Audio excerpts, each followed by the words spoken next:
네, 헬로머니 시간입니다. 네. 여러분들 가정 경제 고충을 처리해 주실 텐데요. 오늘은 새로운 반장님이 자리하셨습니다. 네, TMB 어드바이저 박상훈 팀장과 함께하도록 하겠습니다. 팀장님 안녕하세요. 네, 안녕하세요. 네, 오늘 이제 처음으로 저희 헬로머니 코너에 이제 오시게 되셨는데 네. 반장님이 되셔서 이제 저희 시청자님들의 고민을 좀 풀어주셔야 될 것 같아요. 각오 한마디 좀 해주세요.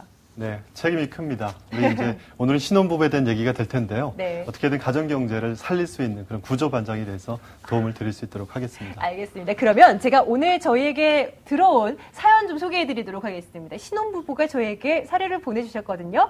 자, 만나보도록 할게요. 저희는 결혼한 지 2달이 된 신혼부부입니다. 맞벌이다 보니까 혼자 경제활동을 할 때보다 돈을 더 벌긴 하지만 이상하게 나가는 비용이 2배 이상 되는 것 같다고 하십니다. 서로 다른 씀씀이 때문에 좋던 사이도 좀 소원해졌는데요. 어떻게 돈을 모으고 재테크할지 막막합니다. 이렇게 보내주셨네요. 네. 올해 가정의 달이기도 하고 또 결혼식이 또 많고 각종 행사가 참 많은데 네. 신혼부부들처럼 재테크를 좀 할 수 있는 방법들을 우리가 따져봐야 될 것 같은데 네. 뭐 어떻게 하면 좋을까요? 네, 일단 신혼부부 때는 굉장히 중요한 시기죠. 네. 인생의 이막이라고 할 정도로 그만큼 신혼 때는 중요한 시기인 것 같습니다. 제가 실제로 이제 가정 경제를 상담한 사람인데 10수년 동안 열심히 살았고 수고했지만 또 서로 인정하지 못하는 가정들이 참 많더라고요.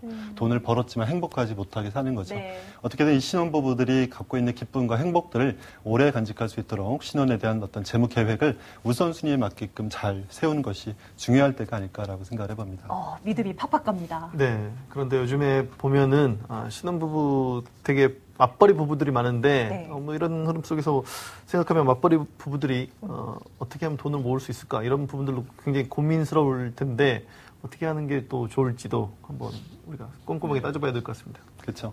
맞벌이 하면 좀 많이 벌 것 같지만 오히려 많이 또 쓰게 되는 경우가 있습니다. 그만큼 네. 기준이 없는 것들이 많고요.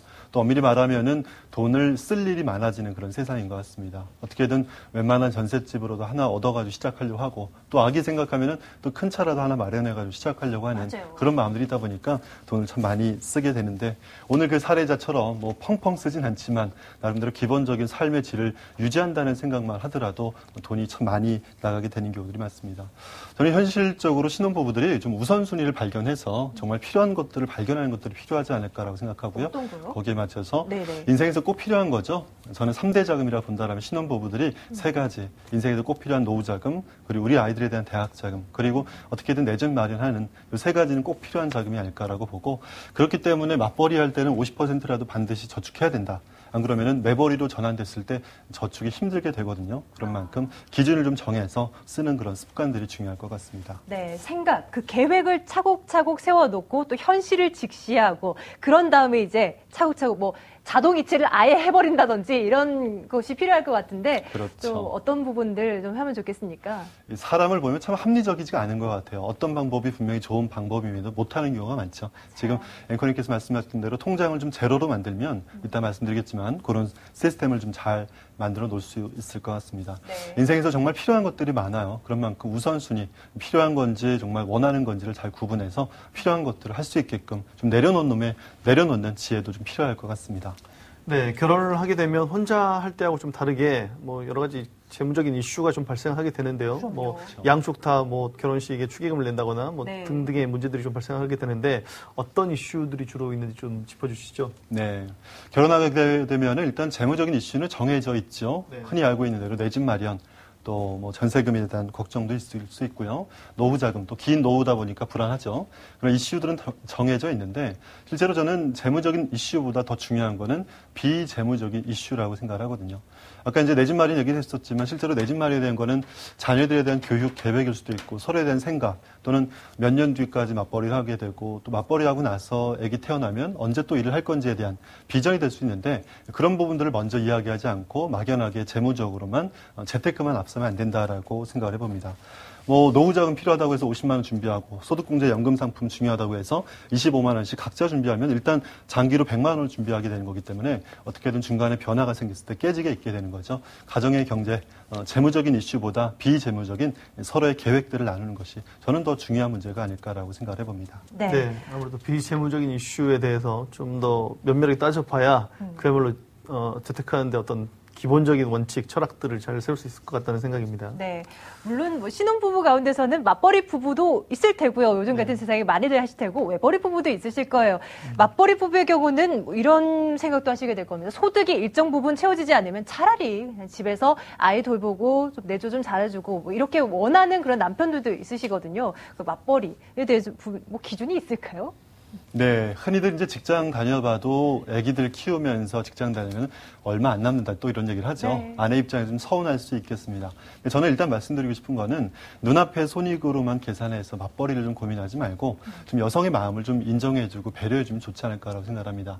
직장을 다니면서 어떤 경력이라든가 연속성, 승진할 수 있는 가능성이라든가 비전의 연속성에서 좀 고려해주고 배려해주는 얘기인 거죠. 또 그런 얘기를 하고요. 두 번째로는 어떻게든 자녀 한 명 있을 때는 둘이 열심히 벌어서 또 저축할 수 있게끔 시스템을 만드는 것이 중요하지 않을까 생각합니다. 서두에 말씀드렸지만 전세자금만 해도 만만치가 않죠. 그런 돈들을 맞벌이 할 수 있는 기간 동안에라도 잘 저축할 수 있게끔 기본적인 틀을 만드는 시기가 바로 그때가 아닐까라고 생각을 해봅니다. 네, 아무래도 원칙에 대해서 재테크에서는 원칙을 반드시 지켜야 될, 뭐 주식시장에서도 마찬가지입니다만 전체적인 재테크 시장에서도 이런 원칙을 상당히 지키는 게 상당히 중요할 것으로 보여지는데 맞아요. 신혼 부부만을 위한 어떤 재테크 원칙이 있을 것 같아요. 어떻게 세우는 게 바람직하겠습니까? 네, 저는 5가지 원칙을 정하고 있는데요. 첫 번째로는 자녀 계획에 맞춰서 재무 계획을 세우는 것이 중요하다고 봅니다. 애기가 태어나면 언제까지 양육을 할 건지 또 누구에게 맡길 건지 또 맞벌이를 언제까지 할 건지 그런 부분들에 대해서 얘기를 하고 재무적인 결정을 내려야 되는데 너무 무리하게 둘이 버는 소득만 가지고 재테크를 하는 경우들이 있습니다. 그런 만큼 원칙을 정해서 잘 저축하는 것들이 필요할 것 같습니다. 두 번째는요? 네, 두 번째는 이제 둘째를 낳고라도 할 수 있는 일을 좀 준비하는 것이 좋겠죠. 아내분들이 보통 이제 첫째는 그렇더라도 둘째는 일하기가 좀 쉽진 않더라고요. 그런 만큼 둘째 태어나면 몇 년 동안 쉬더라도 그 이후에 할 수 있는 일에 대해서 자기가 좋아하고 할 수 있는 일을 준비한다면 분명히 가정 경제에도 큰 도움이 되리라 생각이 듭니다. 네, 세 번째는 아무래도 내 집 마련도 중요할 것 같은데 세 번째 원칙은 어떤 게 있을까요? 내 집 마련은 일단 자녀들이 초등학교 들어갈 때까지만 해도 좀 준비하고 들어가자. 보통 신혼부부로 따지면 10년 뒤가 되겠죠. 장기적인 계획을 갖고 준비하는 것이 필요할 것 같고요. 일단 내 집의 한 70% 정도는 준비가 돼야 됩니다. 3억 정도 집 산다 그러면 2억 정도 준비되는 시기까지 가서 무리하지 않게끔 집 마련하는 것이 중요하다라고 보고 있습니다. 내 집 마련 얘기가 나와서 그런데 신혼부부들에게 유리한 내 집 마련 제도 같은 게 있나요? 네, 저는 신혼부부, 결혼한 지 3년 또는 5년 이내 결혼해서 아이를 갖고 있거나 또 출산하게 되면 1순위에 속하는 신혼부부 우선 공급 제도를 충분하게 활용했으면 좋겠다라고 봅니다. 이런 것들은 보금자리로 보면 보통 분양은 15% 정도, 임대는 한 30% 정도 물량을 주고 있기 때문에 신혼부부 우선 공급 제도를 청약통장을 통해서 잘 활용하시면 좋을 것 같습니다. 자, 네 번째 원칙으로는 월급으로 한 달 사는 시스템을 마련한다. 이렇게 정해 오셨거든요. 무슨 말입니까? 네, 월급날 바로 통장이 제로가 돼버리는 시스템입니다. 그렇게 되면 빠져나가게끔 하라는 그렇죠. 거죠? 그렇다고 다 쓰라는 말씀이 아니고 네. 쓸 거 쓰고 통장에 정해놓은 만큼만 쓰고 나머지는 저축할 수 있게끔 시스템을 만들어 놓으면 되겠습니다. 이제 그림을 제가 좀 보여드리고 싶은데요. 첫 번째 우리가 가정경제 예산을 좀 정하고 나서 두 번째로 평달에 쓰는 지출 거기에 따라서 두세 배 정도를 마련해 놓습니다. 예를 들어 평균적으로 한 150 정도 쓴다 그러면 두세 배 정도니까 300만 원 정도는 긴급할 때를 대비해서 저수지 통장으로 예비장으로 좀 마련하는 것이 필요할 것 같고요. 세 번째는 비정기 지출 통장. 명절이라든가 휴가 때 이런 가끔 쓰는 통장도 또 따로 준비를 해서 1년에 300만 원이면 매달 25만 원씩 준비하는 통장들이 필요할 것 같습니다. 그러고 나서 나머지 돈을 저축할 수 있게끔 통장을 쪼개주면 되고요. 그렇게 통장을 쪼개다 보면 저축하고 쓰고 그 안에서 쓰니까 통장이 바로 재료가 되는 그런 전략을 쓸 수가 있겠죠. 네. 아무래도 이런 5가지 원칙들을 잘 세우면 재무 원칙을 세우는데 상당한 도움이 될 것 같은데 뭐 또 다른 또 원칙들이 마지막. 있나요? 네, 저는 가장 중요한 건요. 정서 통장을 꼭 채우라는 말씀을 드립니다. 정서통장이요? 정서통장은 이제 돈 통장이 아니고요. 서로에 대한 감사한 마음, 배려 이런 부부 마음들이 사이에? 섞여 있는 그런 통장이 되는 건데 실제로 간단하게 말하면 행복하면 돈이 더 잘 모인다는 거죠. 이 가정의 목표나 비전이 없이 그냥 돈만 열심히 벌지만 수익이 나도 또 돈을 벌어도 돈이 행복하지 않으면 돈이 금방 또 없어지게 되죠. 그런 만큼 가정이 좀 행복할 수 있는 정서통장을 꼭 채운다라면 행복하게 부자를 좀 될 수 있다라는 말씀을 꼭 드리고 싶습니다. 정서통장. 이거를 정말 채우는 것이 쉽지가 않죠. 우리 이 시청자님도 사례 보내주신 시청자님 지출 문제 때문에 네. 사이가 소원해졌다 이런 얘기까지 쓰셨는데 갈등 어떻게 해결해요?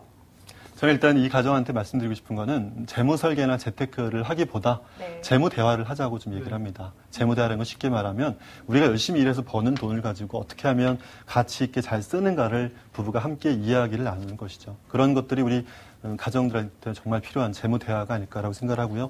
이렇게 충분하게 서로의 좀 마음을 담고 결혼하게 되면 보통 20, 30년 동안 각자 살아온 거지 않겠습니까? 예. 그런 만큼 서로에 대한 생각과 돈에 대한 습관, 철학 또 어떤 비전에 대해서 이야기를 나누고 나서 재테크에 대한 기준 그리고 재무, 돈에 대한 기준을 세우는 것이 중요하지 않을까라고 생각을 해봅니다. 서로 뭐 애정이 좀 싹트거나 했을 때 뭐 조금씩 뭐 예를 들어 오늘은 우리 네. 부부가 사이가 좋았기 때문에 10,000원씩 내자 뭐 이렇게 모으는 것도 하나의 방법이 될 수 있겠다는 생각이 정서통장에? 네네 네. 그렇게 해놓은 것도 하나의 방법이 될 수 있겠다는 생각이 드는데 결혼 이제 하셔야 되잖아요. 해야죠. 네 그러면은 네. 그 뭐 남편 되시는 분하고 이제 결혼하게 되면 남편 되시는 분하고 이렇게 10,000원이든 20,000원이든 차곡차곡 쌓아놔서 네. 제가 다 써야지. 비상금으로. 이 부부처럼 사이가 소원해질 수 있습니다. 네. 네. 자, 가정, 특히 신혼부부에 대한 좀 재테크를 오늘 들어보고 있는데요. 혹시 우리 팀장님께서는 결혼을 하신 세대죠? 저는 결혼 7년 차고요. 또 네. 두 아이의 아빠이기도 합니다. 아, 저는 그렇다면, 아침에 네. 나올 때가 제일 행복한 것 같아요. 우리 왜요? 아내랑 또 아이들이 자고 있는 모습 보면서 나올 때. 그 말씀은요, 제가 돈을 버는 이유와 가치와 비전이 있기 때문에 더 행복한 거겠죠. 또 아내는 그런 아내, 남편을 보면서 집에서도 더 알뜰하게 잘 또 가정 경제를 이끌 수 있는 것 같아요. 그런 만큼 정서통장 말씀드렸던 대로 저 역시도 그런 통장을 채우면서 열심히 살아가는 그런 가정인 것 같습니다. 너무 멋지십니다. 그러니까요. 약간 손발이 오그라드는 것 같긴 합니다만, 네. 멋지십니다. 신혼부부에 대한 좀 재테크 세워봤습니다. 오늘 TMB 어드바이저 박상훈 팀장님과 함께 했습니다. 팀장님 말씀 고맙습니다. 네, 감사합니다.